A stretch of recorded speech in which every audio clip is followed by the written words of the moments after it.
Assalamualaikum warahmatullahi wabarakatuh. Waalaikumsalam warahmatullahi wabarakatuh. Alhamdulillah kita ketemu lagi untuk melanjutkan kajian kita tentang Sirah Nabawiyah ya.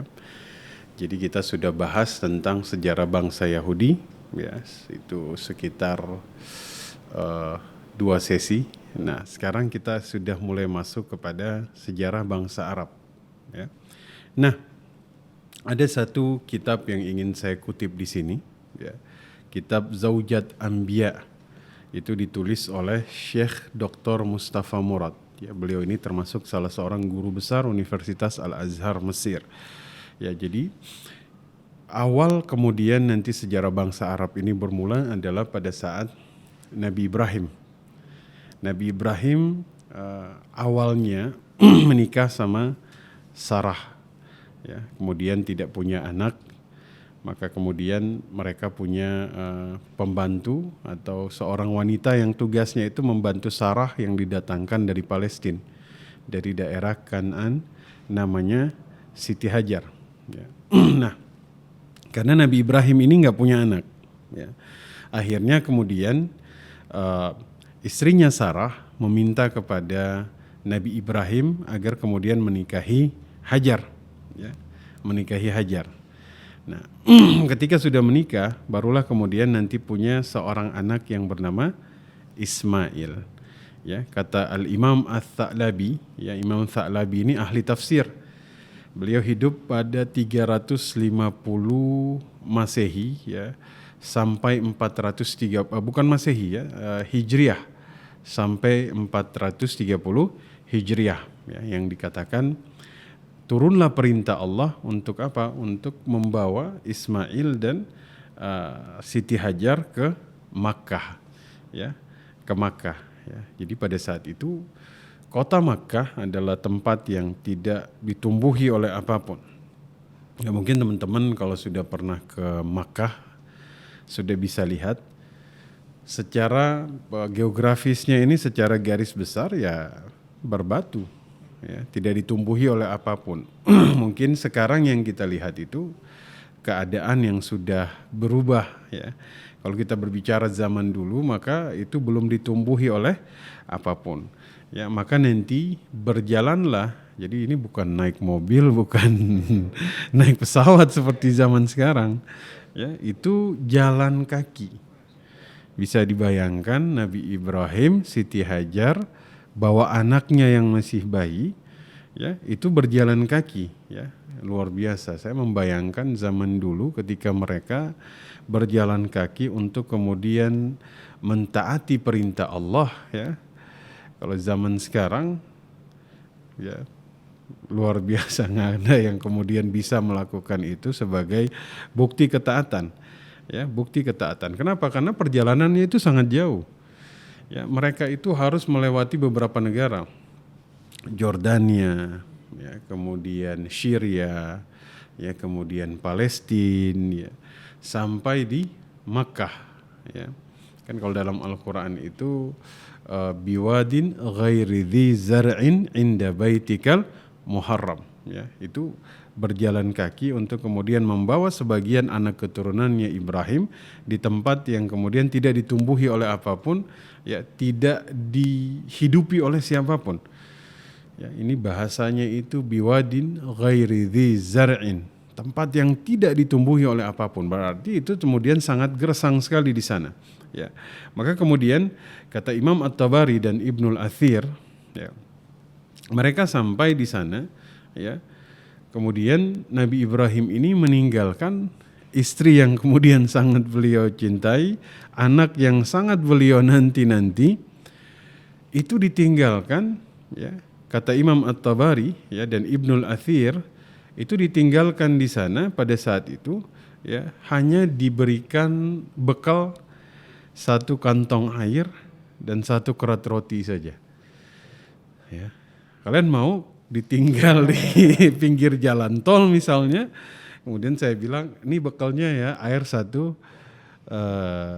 botol, ya, pulangnya sendiri jalan kaki, maksudnya di situ sendirian, ya pasti kan akan menolak. Begitupun Siti Hajar tuh awalnya menolak, ya, Siti Hajar tuh menolak, ya, kemudian mengajukan pertanyaan kepada Nabi Ibrahim, ilaman taqiluna, kepada siapa kami engkau titipkan. Ya, tapi Nabi Ibrahim itu tidak menjawab pertanyaan tersebut. Ya, beliau jalan, ditanya untuk yang kedua kali oleh Siti Hajar, ilaman taqiluna, kepada siapa kami engkau titipkan. Ya, ada keraguan-raguan dalam diri Siti Hajar ketika ditinggalkan suaminya di tempat itu, ya. Kemudian redaksi pertanyaan yang ketiga barulah kemudian dirubah oleh Siti Hajar. Maka ditanya, Allah amaraka bihadza? Apakah Allah yang memerintahkan dirimu untuk kemudian meninggalkan kami di sini? Ya, barulah Nabi Ibrahim itu menjawab, na'am. Nah, maka ini hikmah juga, ya. Kadang-kadang redaksi pertanyaan itu kemudian berpengaruh terhadap jawaban. Ini khususnya bagi para istri ini. Kalau suaminya nanya, ya istri nanya suami nggak jawab, berarti ada yang salah. Ganti pertanyaan. Ya kan? Kalau nggak dijawab juga, nah segera mungkin suaminya nih harus dibawa ke dokter. Ya kan, artinya kita lihat Siti Hajar tidak jawab, akhirnya diganti. Allah amaraka bihadza, baru dijawab, na'am. Ya, maka kemudian ketika Nabi Ibrahim menjawab bahwasanya ini adalah perintah Allah, barulah kemudian Siti Hajar menerima keputusan dari Nabi Ibrahim, ya, bahwa Allah tidak akan kemudian menelantarkan kami. Ya, ini sebuah keyakinan yang luar biasa dari seorang wanita yang beriman kepada Allah Subhanahu wa ta'ala. Ketika tahu ini perintah dari Allah, maka kemudian diterima, ya, karena keyakinan Allah itu tidak akan mungkin menelantarkan, ya. Maka kemudian, ya, menurut Syekh Muhammad Ali Sabuni dalam bukunya An-Nubuwah wal Anbiya, ya, Siti Hajar tuh pada saat itu merasa yakin, ya, yakin, ya, berdoa kepada Allah. Begitupun Nabi Ibrahim juga berdoa pada Allah pada saat meninggalkan anak istrinya, ya. Awalnya Siti Hajar itu merasa yakin, ya, terhibur hatinya karena ditemani oleh putra yang begitu dicintai, yaitu Ismail, ya. Tapi lama kelamaan panik, ya. Kenapa panik? Karena Ismail ini menangis karena kehausan dan air susu dari Siti Hajar habis, ya. Sedangkan kemudian seorang anak bayi itu butuh minum dan itu merupakan asupan, kan. Maka yang dilakukan adalah Siti Hajar ini kebingungan, ya. Akhirnya berjalan mencari air, ya, melihat sebuah bukit, ya. Ini sebuah kisah yang kita sudah sangat familiar, ya. Mencari air dari bukit ke bukit, yaitu Bukit Safa dan Bukit Marwah. Ini kan berkali-kali, ya, berkali-kali. Mungkin zaman sekarang kan kalau orang di Masjidil Haram, ya, mereka sa'i. Sa'i itu kan menggambarkan perjuangan Siti Hajar. Tapi kan lantainya ini dari marmer, ya, sudah dingin, ada kipas, ada AC, ya. Itu kan menggambarkan perjuangan Nabi, kemudian Siti Hajar, ya. Tapi Siti Hajar bayangkan pada saat itu, ya, itu berlari-lari tanpa kemudian menggunakan alas kaki, ya, panasnya luar biasa, ya. Ini Masya Allah, ya, ini satu perjuangan yang sangat luar biasa, ya. Sampai kemudian ini kan dalam bahasa Arab itu berusaha sebanyak 7 kali. Berusaha ini kan sa'ah, maka jadilah dia sa'i, ya, sa'i. Nah, itu termasuk salah satu syariah ibadah yang dilakukan pada umroh dan haji. Nah, setelah 7 kali itu akhirnya beliau bertawakal total kepada Allah karena nggak menemukan sama sekali, ya. Dari bukit ke bukit tidak menemukan air sama sekali, ya. Pada saat itulah kemudian beliau Allah itu mengutus malaikat Jibril alaihi salam, ya. Malaikat Jibril ini mengepakkan sayapnya, ya, sehingga sayapnya ini menyentuh tanah dan keluarlah air Zam-Zam, ya, zumi, ya. Makanya kemudian disebut sebagai Zam-Zam. Nah, itulah kemudian awal mula, ya, kita akan kemudian melihat betapa sejarah itu memulai satu peradaban besar dari 3 manusia agung ini, ya. Siti Hajar, ya, berkorban lari 7 kali dari bukit ke bukit, sehingga kemudian Allah mengutus Jibril untuk kemudian mengepakkan sayapnya sehingga keluarlah air Zam-Zam. Karena nanti dari air Zam-Zam inilah, ya, yang membawa manusia itu untuk datang ke situ. Selain Ka'bah nanti, Ka'bah jelas pasti, ya. Tapi air Zam-Zam nanti pada mulanya kemudian kafilah dagang itu dari Syria, ya, mereka lewat di tempat itu, melihat ada burung yang melintasi daerah itu. Ya, kalau ada sebuah tempat ada burung yang melintasi tempat itu, menandakan bahwa di situ ada kehidupan. Ya, setelah mereka lihat, ternyata di situ ada mata air. Ya, akhirnya mereka tuh minta izin kepada Siti Hajar dan Ismail untuk tinggal di dekat situ.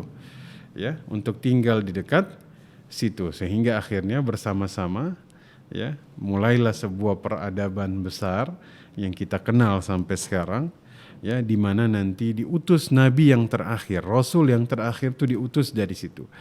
Tapi kemudian yang luar biasa adalah 4000 tahun yang lalu, ya, 3 manusia agung ini memulai peradaban besar di dalam kehidupan dunia, ya, dengan cara berjalan kaki, ya, mungkin jaraknya 2000 km. Ini kan luar biasa, ya. Saya tuh kalau jalan kaki pernah, wah ini kayaknya jalan kaki enak nih. 4 km sudah ngos-ngosan. Bagaimana kemudian membayangkan Nabi Ibrahim, ya, Siti Hajar dan Ismail. Ya, kadang-kadang iman mereka ini mengalahkan fisik mereka. Ya. Iman mereka membuat kekuatan fisik mereka itu kemudian terpacu untuk taat kepada Allah. Ya, beda mungkin kita zaman sekarang. Iman kuat, fisik lemah. Kadang-kadang fisik mengalahkan iman. Mau bangun subuh ngantuk, akhirnya pilih tidur. Ya, Nabi Ibrahim itu 2000, sekitar mungkin 2000 km. Ya, dari Makassar ke Jakarta lah. Ya, itu jalan kaki. Ya, itu menuju satu jazirah tandus yang Allah sebut tidak ditumbuhi oleh apapun, tidak dihidupi oleh apapun, ya.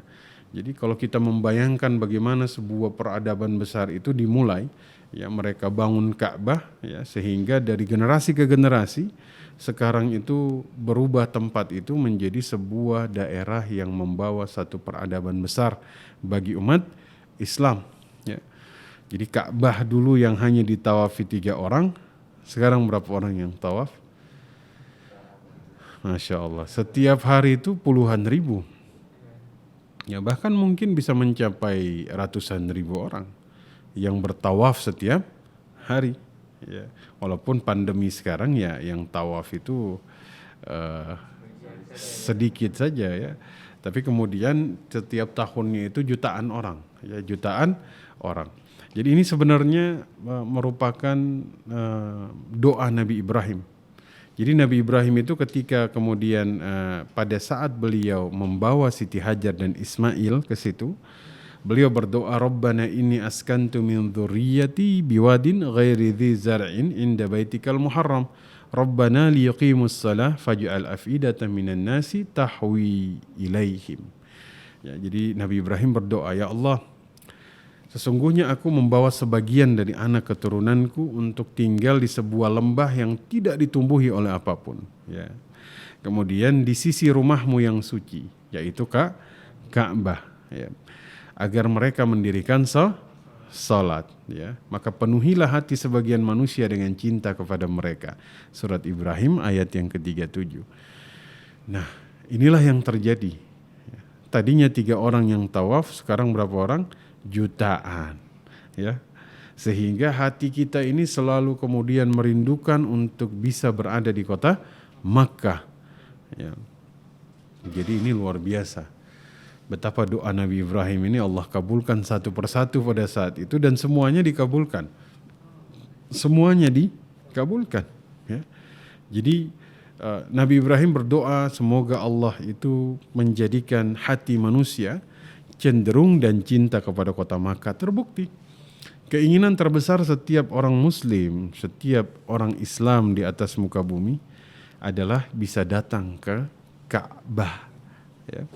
Kemudian doa Nabi Ibrahim yang lain, ya, wa idz qala Ibrahim rabbi ja'al hadza baladan amina warzuq ahlahu minats tsamarat. Ya Allah, jadikanlah negeri ini negeri yang aman, ya, rezeki kepada penduduknya berupa buah-buahan yang banyak. Masya Allah, negeri yang tandus berubah menjadi negeri yang kaya, yang kemudian tidak ditumbuhi oleh apapun, tapi justru menjadi satu negara yang termasuk melimpah kekayaannya. Ya, lagi-lagi ini membuktikan bahwasanya doa Nabi Ibrahim ini Allah kabulkan. Ya.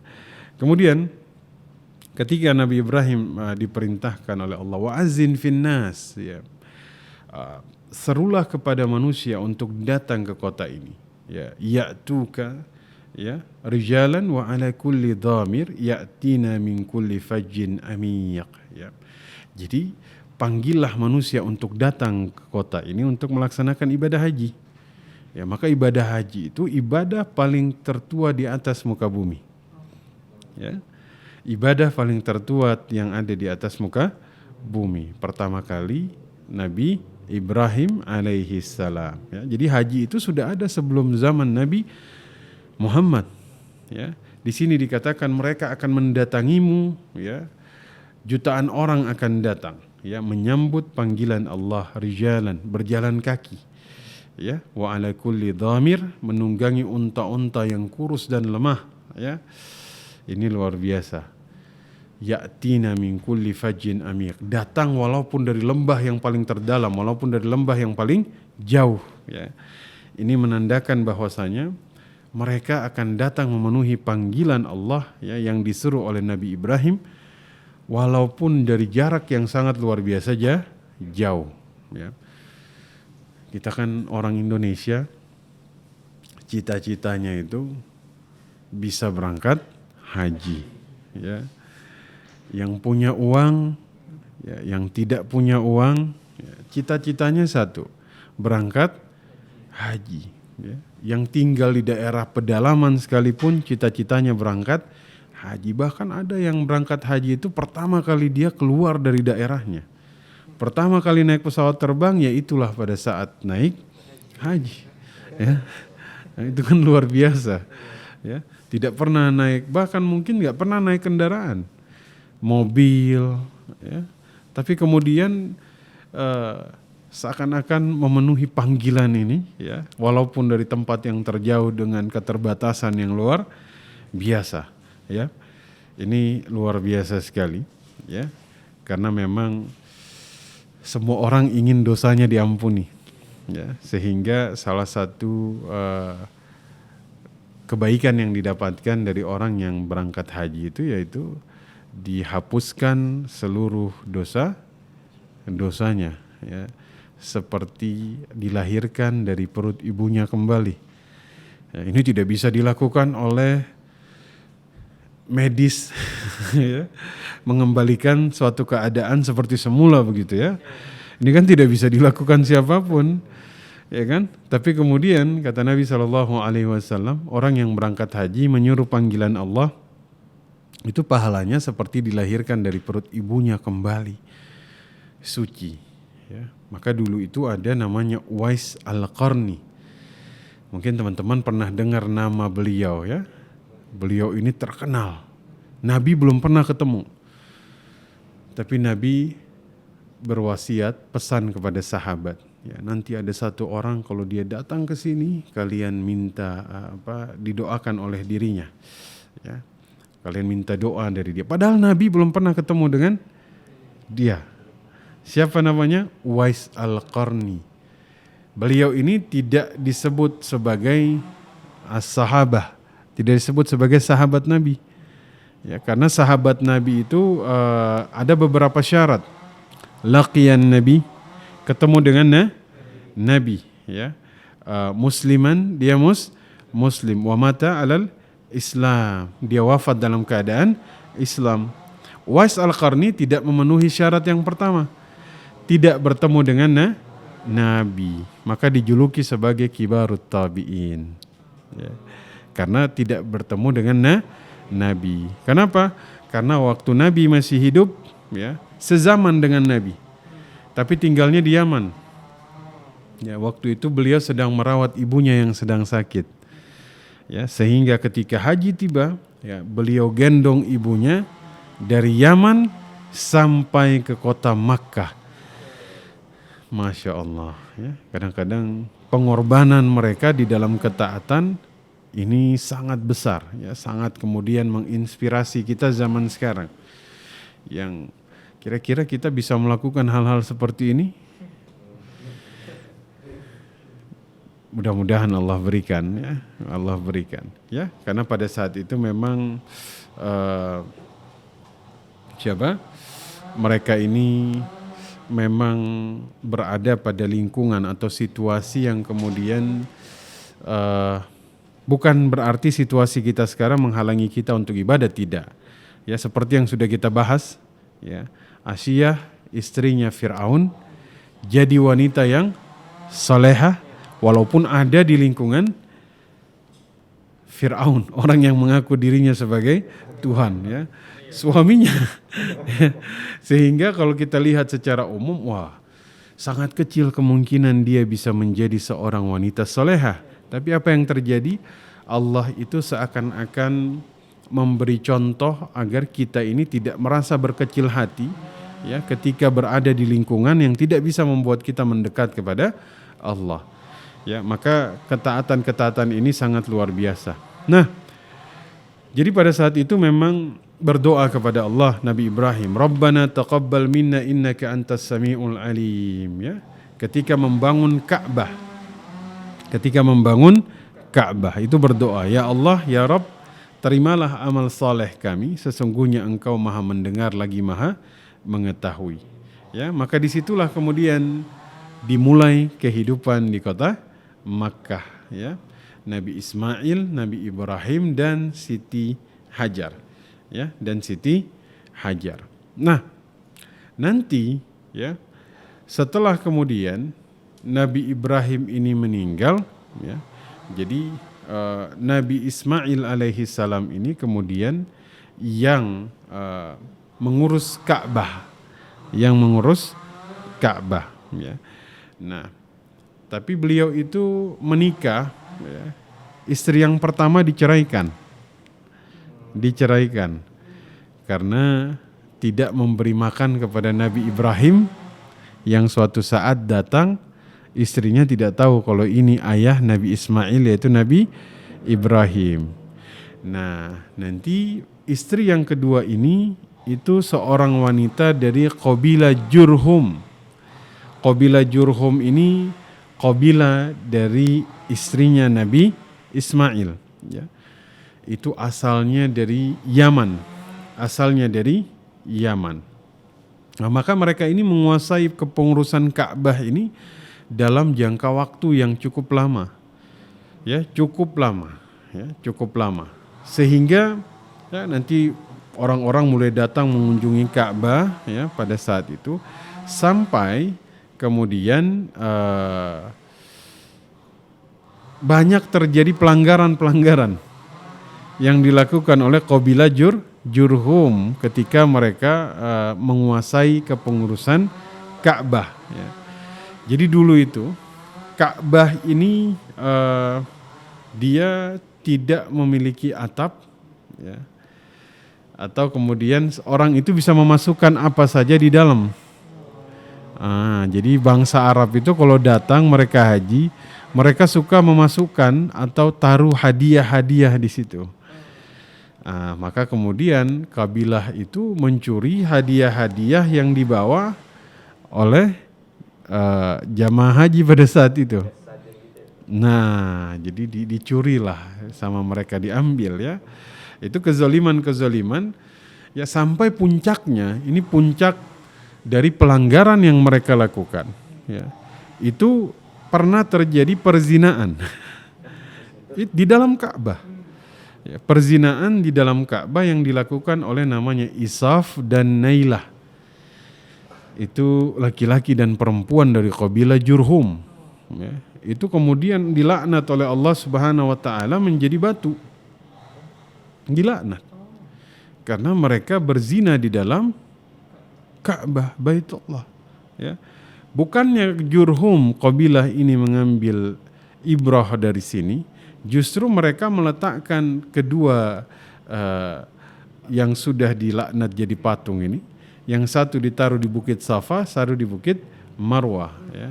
Sehingga ini semakin membuat mereka itu tenggelam di dalam kesesatan, ya. Bahkan justru bukan mengambil ibrah, justru menjadikannya sebagai ikon, ya, untuk disembah, ya. Ya mungkin zaman sekarang banyak Isaf dan Nailah kontemporer atau milenium, ya, yang dijadikan sebagai sesembahan di dalam kehidupan kita, ya. Maka memang selalu terjadi pengulangan sejarah dengan pelaku yang berbeda. Ya, mudah-mudahan kita ini jadi orang-orang yang mengulangi sejarah dari sisi positif. Ya, kita jadi pelaku sejarah kebaikan yang terjadi zaman dulu yang berulang di zaman sekarang, tapi dari sisi yang positif. Jangan jadi pelaku sejarah dari sisi negatif, ya. Seperti itu, ya, seperti dulu kan kaum homoseksual itu Allah sebutkan di dalam Al-Quran, ya, yang mungkin pengulangan sejarah itu terjadi zaman sekarang dengan pelaku yang berbeda, wal iyadzubillah, ya. Nah, jadi tadi kita kembali lagi, ya, mereka menguasai Ka'bah cukup lama, ya, sampai kemudian ada dari negeri Yaman datanglah satu kabilah ke kota Makkah, ya, namanya itu pimpinan Tha'labah bin Amr. Tha'labah bin Amr, ya, sebenarnya dia datang baik-baik, minta izin dari kabilah Jurhum, ya, ingin tinggal bersama, ya, bersama kabilah Jurhum di kota Makkah, ya. Tapi kemudian tidak diizinkan padahal sama-sama dari kota Yaman. Ya, sehingga kemudian Tha'labah bin Amr ini enggak terima. Kok dari sama-sama dari kota Yaman kami datang izin tinggal di sekitar sini, enggak diizinkan. Akhirnya terjadilah peperangan. Peperangan.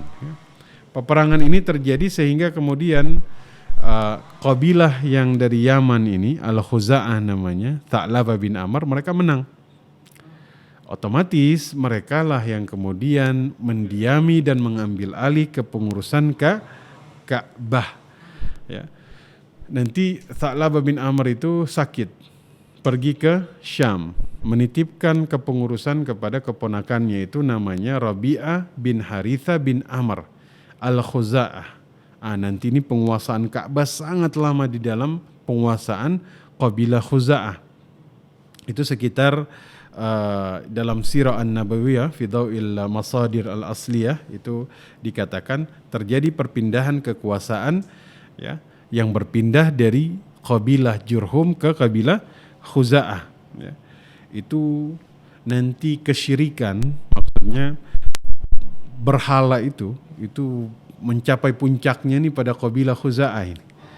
Ya, mereka berkuasa sekitar 300 tahun. 300 tahun, ya, atau 300 sampai 500. Ya, berarti kalau 300 sampai 500 tahun ini sama seperti Belanda berkuasa di Indonesia, ya. Betul kan? Iya, itu lama banget itu. Nah, nanti setelah kemudian mereka berkuasa untuk jangka waktu yang lama, ya, kemana Quraisy, keturunan Nabi Ismail? Mereka itu terpecah pada saat itu, ya. Barulah mereka menyatukan kekuatan mereka di bawah seorang pemuda Quraisy yang bernama Qusay bin Kilab. Ya, Qusay bin Kilab itu menyatukan kekuatan Quraisy untuk kemudian melawan Bani Khuza'ah ini, ya, sehingga akhirnya dimenangkan oleh Qusay bin Kilab. Kemudian beliaulah yang menguasai Ka'bah, ya. Nah, beliau punya 4 orang anak. Ya, ada 4 orang anak. Itu ada namanya Abdus Syams, ya, kemudian Abdul Manaf, ya, kemudian ada Abdul Dar, Abdul Manaf, Abdul Syams, Abdul Uzzah. 4 orang anak, ya. Nah, nanti penguasaan Ka'bah itu dibagi, ada Rifadah, ada Siqayah, ada Liwa, ya. Ada yang khusus ngurusi kasih makan, kasih minum jamaah haji, ya. Kemudian menjaga keamanan, ya, sampai kemudian al-hijabah, ya, mengganti kiswah Ka'bah. Jadi itu sudah dibagi, ya. Semua punya tugas masing-masing. Pada saat itu dibagi, ya, ada 4 tugas pada saat itu. Jadi memang bangsa Arab ini punya pride untuk kemudian menjadi pelayan dari jamaah haji, ya. Itu ada istilah khidmatul hajj syarafun lana, ya, menjadi pelayan jamaah haji merupakan satu kemuliaan bagi kami, ya. Itu sudah terjadi dari zaman dulu. Nah, beliau punya 4 orang anak, ya. Nah, Abdul Dar, ya, Abdul Manaf, ya, Abdul Syams, Abdul Uzzah, ya. Nah, ketika kemudian Abdul Dar ini wafat, maka kemudian agak sedikit terjadi bukan perselisihan tapi ada kontra sedikit, siapa yang mengelola Ka'bah antara anak keturunan Abdul Dar dengan anak keturunan Abdul Manaf. Ya, akhirnya mereka berdamai kemudian membagi pengurusan Ka'bah, ya. Abdul Manaf itu punya 4 orang anak juga, ya. Hashim, Al-Muttalib, ya, Abdul Syams, Naufal. 4, ya. Yang paling tua Hashim, ya. Hashim ini kemudian sangat terkenal pemuda yang sangat baik di tengah-tengah bangsa Arab, ya. Beliau itu suka bagi-bagiin roti ketika haji, ya, suka, itu luar biasa. Nah, beliau tuh berdagang ke kota Palestina, ya. Di Palestina ketemu seorang wanita, ya. Itu menikahlah di sana, punya seorang anak namanya Syaibah. Ketika beliau pergi ke Palestina untuk berdagang, meninggal di sana. Sehingga adiknya yang bernama Al-Muttalib, ya, pada saat itu bertahun-tahun kemudian beliau baru sadar, oh ternyata abang saya punya anak di Yathrib atau Madinah, ya. Maka beliau ke sana izin dari ibunya ini untuk membawa anaknya, yaitu keponakannya, kembali ke kota Makkah, ya. Sebelum kemudian kembali itu kan Syaibah sudah besar, ya. Masuk kota Makkah, ya, masyarakat Makkah pada saat itu menyangka bahwasanya Syaibah ini budaknya Al-Muttalib, makanya dipanggil Abdul Muttalib. Dari sini sudah kelihatan, ya, benang merahnya, ya. Ya, Abdul Muttalib punya anak, ya. Siapa saja? Abdul Muttalib punya anak, ada Abbas, ya, ada Hamzah, ya, ada Abu Talib, ya, ada Abdullah. Abdullah punya anak namanya Muhammad sallallahu alaihi wasallam. Jadi itulah nasab dari Nabi, ya, bahwasanya memang Nabi ini secara garis keturunan itu berasal dari keturunan yang mulia, ya. Dari dulu memang keluarga mereka ini sebagai keluarga yang mengurus Ka'bah, ya. Jadi memang Allah itu memilih Nabi dari garis keturunan yang mulia sehingga orang-orang itu tidak mudah kemudian untuk mengintimidasi Nabi, ya. Maka itulah kenapa kemudian Nabi berasal dari Quraisy, ya, kakeknya Abdul Muttalib. Ya, dari sini ternyata Abdul Muttalib itu, ya, anaknya Hashim, ya. Waktu pergi berdagang, menikah di Yathrib, punya anak namanya Syaibah. Makanya nama lain dari kakeknya Nabi itu adalah Syaibah. Ya. Jadi kalau misalnya ditanya siapa nama ayahnya Nabi Muhammad, Abdullah. Siapa nama ayahnya Abdullah? Abdul Muthalib. Ya. Siapa nama ayahnya Abdul Muthalib? Abdul Manaf. Siapa nama ayahnya Abdul Manaf? Qusay bin Kilab. Ya, nanti jaraknya ya sampai kemudian ke Nabi Ismail. Ya. Jadi kita itu memang wajib belajar sirah, ya, apalagi sirah nabawiyah. Kenapa? Karena nanti salah satu pertanyaan yang akan ditanya di dalam kubur, pertanyaannya itu adalah berkenaan dengan Nabi Muhammad sallallahu alaihi wasallam. Ya, jadi belajar sirah nabawiyah ini semakin kenal dengan Nabi, ya, semakin cinta dengan Nabi, itu menyelamatkan barzakh kita. Ya, menyelamatkan barzakh. Ya.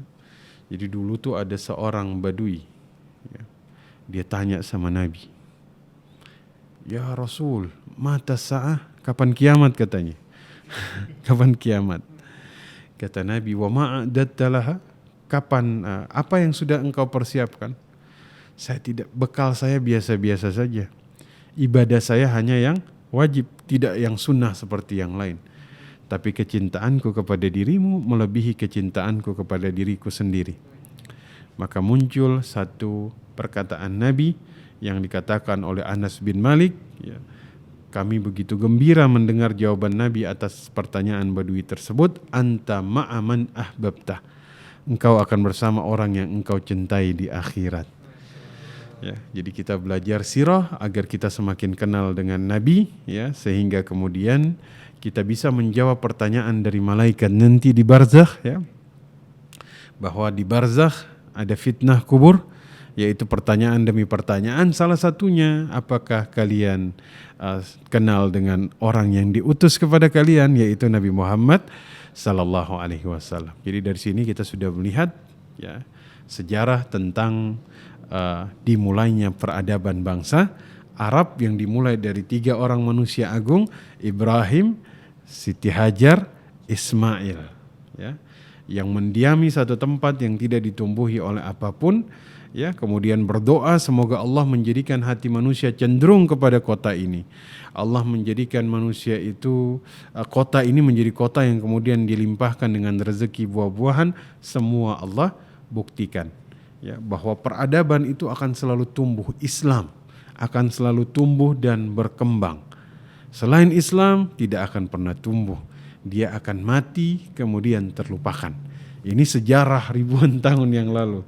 Sampai sekarang kita masih kemudian bisa melihat peradaban itu bahkan hadir di dalam diri kita sekarang, yaitu Islam. Tauhid akan selalu hidup, ya, tapi di luar tauhid mereka akan mati dan tidak akan pernah berkembang. Romawi, Persia hancur semuanya. Ya, insyaallah nanti akan kita lanjutkan lagi pada pertemuan yang selanjutnya. Aqulu qouli hadza wa astaghfiru wa lakum wa lisairil muslimina wal muslimat wal mu'minina wal mu'minat al ahya'i minhum wal amwat fastaghfiruhu innahu huwal ghafurur rahim. Subhanaka Allahumma wa bihamdika asyhadu an la ilaha illa anta astaghfiruka wa atubu ilaik. Assalamualaikum warahmatullahi wabarakatuh.